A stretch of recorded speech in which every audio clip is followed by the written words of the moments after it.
Okay, hello, hello. Uh, Welcome back. I hope you're all having a fantastic EAGX so far. Our next speaker here is Ben Cottier, and he'll be speaking about the rising cost of AI training and its implications. Ben is a staff researcher at Epoch AI. Ben's research interests include the diffusion of AI capabilities among different actors and measuring the effects of different inputs to AI progress.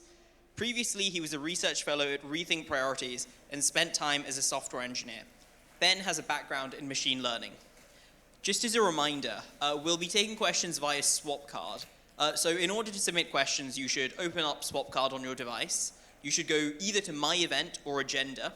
You should then scroll through until you find this event, the title of which is The Rising Cost of AI Training and Its Implications. And then once you click on it, there should be a thing that pops up called Live Discussion. If you toggle over to the Questions tab, you can then enter your questions and upvote any questions.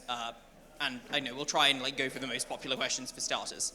But without further ado, I'd like us to all give a very warm welcome to Ben.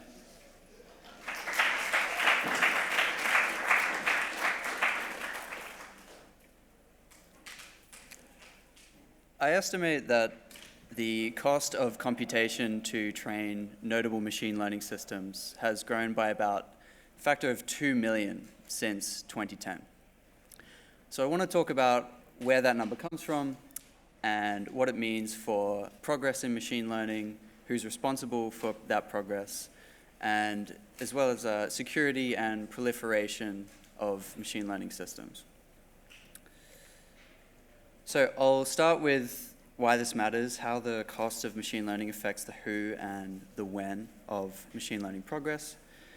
Then I'll get into some more concrete empirical research results from recent research that I've done, showing that growth in training costs essentially has been relatively fast, but seems to have slowed more recently. And finally, I'll get into some more speculative territory and talk about the potential implications of this, where this is heading. And the main takeaway there is that I think only big tech companies or governments are going to be able to afford the bill in the future. But there's some nuance to that, which I'll get into later. Okay, starting with why this matters. Basically, you can't build transformative AI if you can't afford to train it. Economic factors constrain AI progress. And this can be factors that are quite specific to the machine learning field, but also more background factors like the price of semiconductors, for example, or even more generally, just the overall state of the economy. Costs also affect proliferation of machine learning systems. So if costs were to suddenly become much cheaper, then many more people would be able to train state-of-the-art machine learning systems themselves. And that would change the strategic landscape because we'd have many more actors in full control of more powerful AI capabilities. Conversely, if costs become much more expensive in the future, then security becomes more important for companies developing these systems because they paid a higher price to develop their system, and so there's a higher cost to them losing it. And there's also a higher incentive for people to steal a model. Okay, so I mentioned how economic factors constrain AI progress. How does that cash out in a forecasting model if we're trying to forecast AI progress? So here I'm showing a schematic or part of it for the biological anchors model, which was developed by Cottier at Open Philanthropy. And it's forecasting the year at which we'll be able to afford the compute required to train a transformative AI system. And a component of that is the affordability of that compute. And in turn, the affordability of compute depends not just on prices, but also the willingness of actors to actually spend the money on the compute. Okay, so that was why I think this is important. Now I want to get into some more concrete results. And first, I just want to outline the method that I've taken in some research I've done recently to estimate the dollar cost of training. So, and I think this is useful just to understand like the limitations of this later. But essentially, actually, I'll skip a slide. So we start with the training compute needed to produce these machine learning systems. So that's on the left. And EPOC has previously collected what we believe is the most comprehensive data set on this. So that's the data set I'm using. But then to estimate the dollar cost, we need to divide the computation, which is measured in floating point operations, by how many floating operations you can squeeze out of your hardware per dollar that you pay for it. So to do that, I looked at GPU price performance. This measures the performance you can get out of a GPU in operations per second per dollar that you pay for it. But the thing is, we need to factor out this unit of time. And to do that, I considered, well, what is the total amount of time that GPUs typically run for in their like entire lifetime? I used an estimate of 2 years for that. That estimate was based on looking at the frequency of releases of new GPUs that are specialized for AI, and also the usage of those GPUs in ML systems over time. Cottier also used a value of 2 years in her work on bioanchors. So I think this estimate is quite uncertain, but that's the value I went with. And we also need to account for the fact that price performance is measuring the theoretical peak performance that a GPU can do. In practice, this doesn't happen. So you need to account for like what's the fraction of that peak performance that practitioners actually achieve. I went with a fraction of 35% of peak performance. This comes from data that EPOC has previously collected, just like a few data points about the typical utilization rates used in various machine learning systems, and I estimated an average of roughly 35%, but this is also quite uncertain.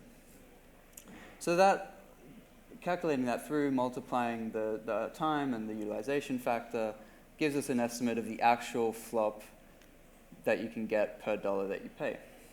And then, as I explained before, that if you divide flop by flop per dollar, you get dollars. All right. Now, which machine learning systems should we consider if we want to like have a data set to analyze? So I went with this notion of notable systems. This is based on criteria that EPOC has previously used for our work on measuring compute trends. Basically, it has to meet one of these criteria.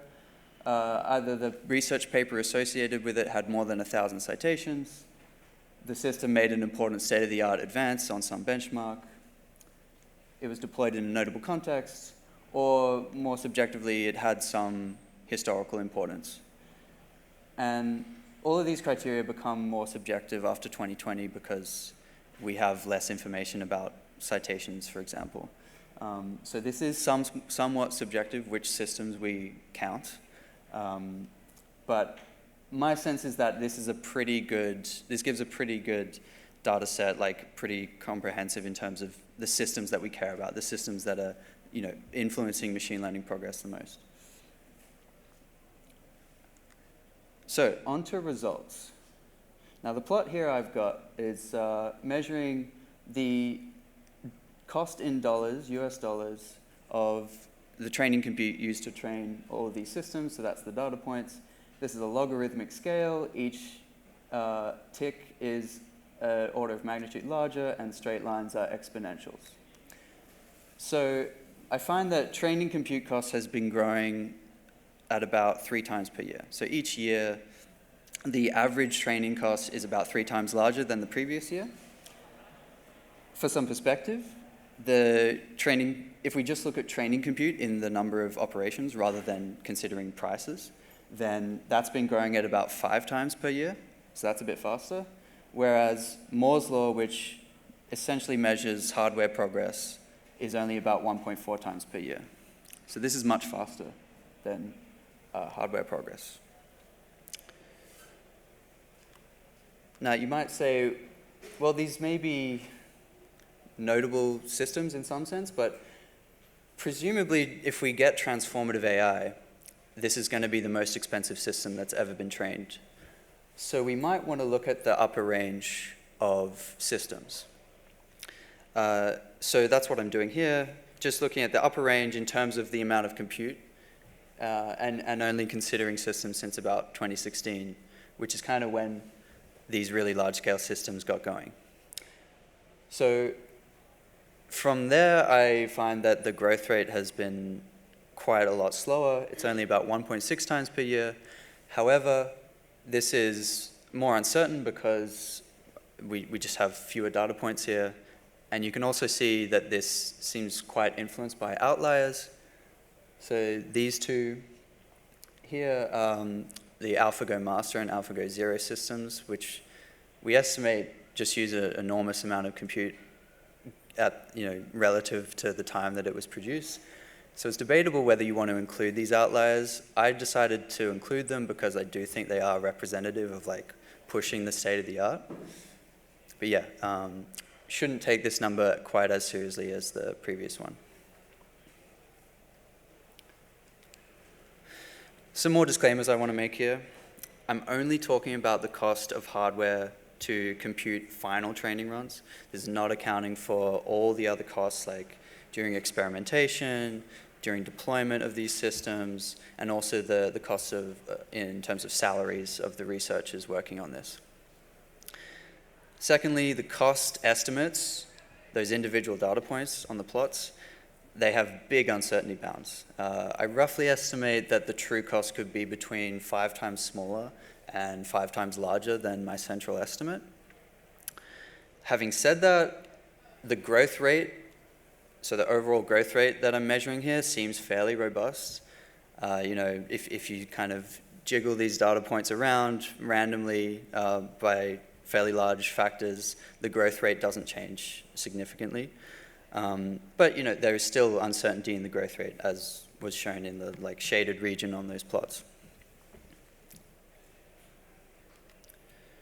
Takeaways from this part: growth in spending has been fast, much faster than Moore's law, which describes hardware progress. At the same time, growth in spending at the larger scale seems to have slowed down since about 2016. Okay, so now I want to get more speculative and talk about where this might be heading and what are the implications of this. The big question is, can this go on? I mean, we're seeing this really fast trend in cost. Surely it becomes unsustainable at some point. So people have looked at this before. Ryan Carey in 2018 and Drew Lon and Mika Musa in 2022. And they were projecting these compute costs out into the future. But they were using an older estimate for the growth rate in training compute, which was about 10x per year. And I think they rightly concluded that this trend was unsustainable. And by the way, the 10x per year estimate was based on a data set with fewer data points and also only looking at the most expensive systems. So that's why it's so much higher than my estimate. So yeah, I think they were right in thinking that that trend was unsustainable, and we seem to have seen a slowdown. But what if we use this updated trend of 3x every year? So if we just naively extrapolate, we'd be looking at reaching 1% of current US GDP in cost just for training by about 2032. So that's on the order of $100 billion. This might seem outlandish, happening in just about a decade. But this is actually a lot slower than previous projections. The projections were saying all of US GDP would be hit by the mid-2020s. So this is a more conservative projection. However, I still think it's unrealistic. Reason for that is the historical trend is only 13 years long, so projecting much further than 10 years is unreliable. Second, as we've seen, the trend in large-scale systems seems to have been slower. I think the pace of scaling required to ramp up the cost that much seems unrealistic. I still think this is debatable, but so I think it's plausible, but I think, if I just think intuitively about like what would be required in scaling up infrastructure and investment, this seems unlikely to me. But a counterpoint is that we still see very large investments in machine learning, on the order of billions or even 10 billions of dollars. Recently, Microsoft invested multiple billions of dollars into OpenAI.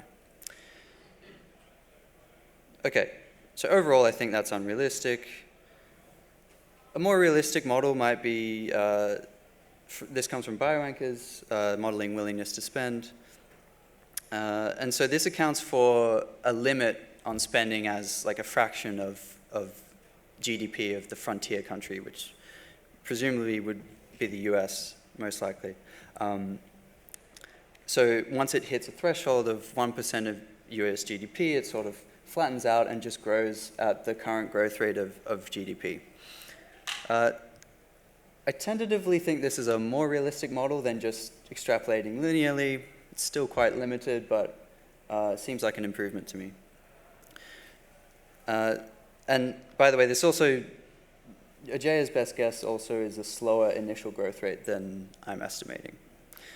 So if I try to form my own best guess about this, sort of hedge between the large-scale growth rate that I found and the average growth rate, update on just some mainly intuition-based thinking about like what would actually constrain spending in practice, and also somewhat defer to other lower estimates of growth, such as by Cottier, I end up with this as my best guess.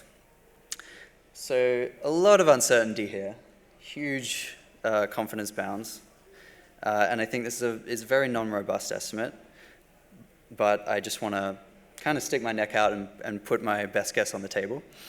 And this would be predicting about 1% of current US GDP in spending by about 2040. Okay, that was a whole lot of speculation. What's the robust takeaway here? I think basically only big tech companies and governments are going to be able to afford the bill for training state-of-the-art machine learning systems in the future. Having said that, this doesn't mean that they'll be the only actors to be developing these systems. Like we see relationships between big tech companies and smaller AI labs, such as between Microsoft and OpenAI. So it certainly doesn't stop smaller actors from being heavily involved in AI development. I just think this is where the funding is going to come from these larger actors. This also means security is higher stakes. As I said near the beginning, if it's more expensive to train, then it's more costly if that model gets stolen or leaked somehow, and there's a greater incentive for it to be stolen because other actors may not want to pay the cost. Proliferation is higher stakes for companies as well for similar reasons. They're not going to want competitors to get access to the same capabilities. At the same time, because costs are higher, proliferation should be more limited because it's just more difficult to replicate these systems. And finally, I think it's going to be harder to support independent empirical AI safety research. So to the extent that AI safety research needs access to state-of-the-art models, to figure out for example, with interpretability techniques, it seems beneficial to have access to the latest and greatest models to understand what they're capable of and how they work. This is going to be more limited if costs are much higher and access is controlled by large companies or governments. So I want to finish just with 3 questions as food for thought. Firstly, how will investment and revenue and the relationship between them impact future spending?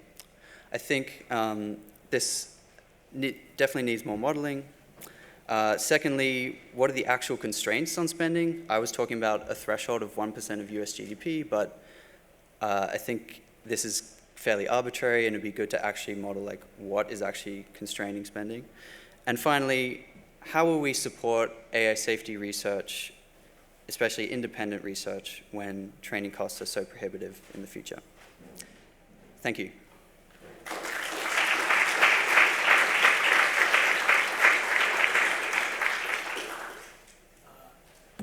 So could I just thank Ben for that incredibly interesting, illuminating talk, and let's transition into questions for the rest of today. Would you like to take a seat? So, as I said before, we'll be using Swapcard. Please do feel free to input your questions via that. So the first question is, what factors affect a company's willingness to afford compute? I may need a microphone. Thanks. Factors that affect their willingness. I mean, obvious things like just their budget, how much budget is allocated to machine learning R&D. And this would also be influenced by the amount of investment. So that's why I'm interested in this relationship between investment and revenue and the potential feedback loops there, because we could have AI systems producing revenue, which increases investment, which increases willingness to spend. So I think just having more money available will increase willingness to spend. But another thing might just be like what bottlenecks are being encountered in the AI research. So like if there's not as much traction in making algorithmic improvements, then I think companies would be more willing to spend or like to scale up compute, because that is the only path forward. Like in this scenario, that would be the only path forward to improving capabilities. Okay, sure. I'll project, don't worry. Okay. The next question is, can you comment on what changes about your predictions if an actor can improve their homemade model based on outputs from a larger model, e.g. that Stanford group's work? Okay, so I'm not aware of that work, but it sounds like improving using a larger model to create a smaller model, which is cheaper to train. Taking some model which is incredibly large that OpenAI has already invested a lot of money in, and some smaller academic group trying to use outputs from that model to improve their own model without having to train themselves. Yeah. Seems like a thing that can be done. I'm not sure, like I haven't looked into that area much of like distillation and that sort of thing. So yeah, I guess, I'm taking a fairly outside view angle, if you want to call it that, just looking, okay, what has happened historically, and then like just projecting that out. But it seems totally plausible to me that we could have big changes or like algorithmic improvements that suddenly change like the affordability of a certain level of capabilities. But I think the thing to keep in mind is that if you look at that trend in spending over time, the compute spending is going up even though algorithmic improvements are happening at the same time, and algorithmic improvements would otherwise be reducing the costs, and yet still we see the costs rising and rising. So that leads me to believe that it's unlikely that we would get like really large algorithmic improvements that suddenly change this trajectory and like flatten out the costs. Okay, thank you.